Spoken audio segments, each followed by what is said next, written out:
வணக்கம். நான் தான் உங்கள் அக்கறையாரம் பேசுகிறேன். ஒரு குட்டியாக சொல்ல போகிறேன். ஒரு நகர்ப்புற பகுதி. நகர்ப்புற பகுதியில் ஒரு பேருந்து நிலையத்தில் ஒரு நல்லா இருக்கிற மனிதர் கையில் வேஷம் போட்டுருப்பார். கையடிப்பட்ட மாதிரி, காலடிப்பட்ட மாதிரி பேண்டேஜ் துணி சுற்றிக்கிட்டு அப்படியே பிச்சை எடுப்பார். எல்லாம் இறக்கப்பட்டு ஐயோ பாவம்னு சில பிச்சை போடுவாங்க. அதை வாங்கிட்டு சந்தோஷமாக இது பண்ணுவார். ஒரு அம்மா பஸ்ஸுக்கு ஏறுவாங்க. அவங்ககிட்ட கேட்பார். அவங்க வீட்டுக்காரர்கிட்ட கேட்பார். முதல்ல அந்த வீட்டுக்காரரு அதெல்லாம் கிடையாது போய் அப்படியே சுற்றுவார். உடனே அந்த அம்மா ரொம்ப கருணையோடு வா இந்தப்பான்ட்டு ஒரு 10 ரூபாயை காசு கொடுப்பாங்க. இது மாதிரி உடனே நல்லா இருப்பது மகராசி அப்படி இப்படின்னு ரொம்ப வாழ்த்துவார்.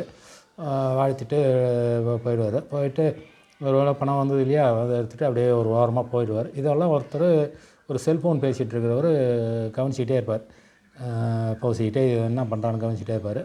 அவர் ஒரு ஒதுக்குப்புறமா போவார். அந்த பிச்சை எடுக்கிறவர் அது ஒதுக்குப்புறமா போகும்போது ஏதோ மறைஞ்சு போகிறோம், பயந்து போகிறோம், என்னென்னா பார்க்கலான்ட்டு அப்படியே பின்னாடியே ஃபாலோ பண்ணுறாரு. அவர் போய் ஒதுக்குப்புறமா தான் உட்காந்துக்கிட்டு அந்த கை கட்டெல்லாம் பார்த்து நல்லா சும்மா போட்ட பொய்க்கட்டு கூட நல்லா தான் இருக்குது, ரொம்ப வேலை செய்து மக்களை நம்பி நமக்கு காசு கொடுக்குறாங்க அப்படின்னு சொல்லிட்டு ஒரு பீடி எடுத்து குடிச்சிக்கிட்டு ரொம்ப இது பண்ணி பிச்சை எடுத்து குடிக்கிறதுலேயே ரொம்ப சந்தோஷமாக இருக்குது அப்படின்னு சொல்லி இது பண்ணுவார். அவர் முடித்த உடனே அப்படி வருவார். அந்த ஃபோன் பேசினார் இல்லையா, அவரை கூப்பிடுவார். நீ கை காலெலாம் அடிபட்டிருக்க, உன்னால் உழைக்க முடியாது. இது மாதிரி ஆளுங்களுக்கு ஒருத்தர் இருக்கார். அவர் நிறைய காசு கொடுப்பாரு, வான்னு அழைச்சிட்டு போவார். அப்படியா நிறையா காசு கொடுப்பாரு, அப்போ நான் வரேங்கன்ட்டு போவார். அப்படியே 2 வீலர்லேயே அழைச்சிட்டு போவார். ரொம்ப தூரம் போவார். நாங்கள் என்ன காசு கொடுப்பாங்களோ, இதுக்கு இவ்வளோ தூரம் இட்டு தரீங்க அப்படின்ட்டு சலிச்சிக்கிட்டே வருவார். அதுதான் அப்புறம் ஒரு வாழைத்தோப்புக்குள்ளே நடந்து போவார். போய் ரொம்ப தூரம் போய் நடந்து அங்கே போய்ட்டு ஒருத்தரை கூப்பிடுவார். என்ன வாங்கினா என்ன யாரோட வந்துருக்கீங்க அப்படின்னு கேட்பார். அவர் ஒன்றும் இல்லைப்பா வந்துட்டு இவர்கிட்ட ஒரு பற்றி சொல்லுவார். இவர் கையெல்லாம் இதாக இருக்குது அப்படின்ட்டு, நீ நேற்று கூட நீ ஒரு காசு வச்சுருக்கீனே, இவர் கொடு அப்படின்னுவார். கொடுக்குறானே இவர் கொடுன்னுவார். ஐயோ என்ன வச்சுருந்தோம், 5000 வச்சுருந்தோம், ஆனால் அந்த காசு ஒரு 3000 செலவாகிடுது. இப்போ என் கையில் ஒரு 2000 தான் இருக்குது, அதை மட்டும் வேணால் கொடுக்குறான்னாரு. சரி அதையாவது கொடுன்னாரு. இவர் இந்த 2000 என்ன இவ்வளோ தூரம் அழிக்கடிச்சா, அந்த கையில் பேண்டேஜ் போட்டவர் அழிக்கடிச்சா அப்படின்னு சொல்லிட்டு சரி ஏதோ கொடு அப்படின்னு வாங்கிக்கிட்டு கிளம்புறதுக்கு தயாராக இருப்பார். அந்த நேரத்தில் அந்த காசு கொடுத்தாரு இல்லையா, அவர் ஒரு இடத்துல உட்காருவார். உட்காந்து அவர் கால் அரை கால் தான் அவருக்கு, அதை கைட்டி வைப்பார்.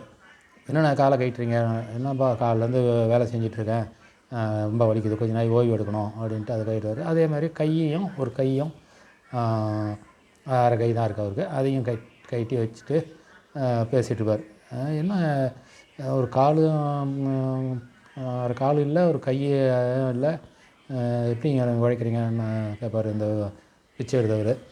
அதுக்கு என்ன பண்ணுறது, உழைச்சி தான் நான் ஆகணும், எப்படியா இருந்தாலும் என் நிலம் இது, என் விவசாய நிலத்தை நான் தான் பயிரிடணும். ட்ரெயின் ஆக்சிடெண்ட்டில் ஒரு கையும் காலும் போயிடுது, அதுக்காக நான் அதை இது பண்ணிவிட்டு நான் பிச்சை எடுக்க முடியுமா, உழைச்சி தான் சாப்பிட்ணும் அப்படின்னாரு.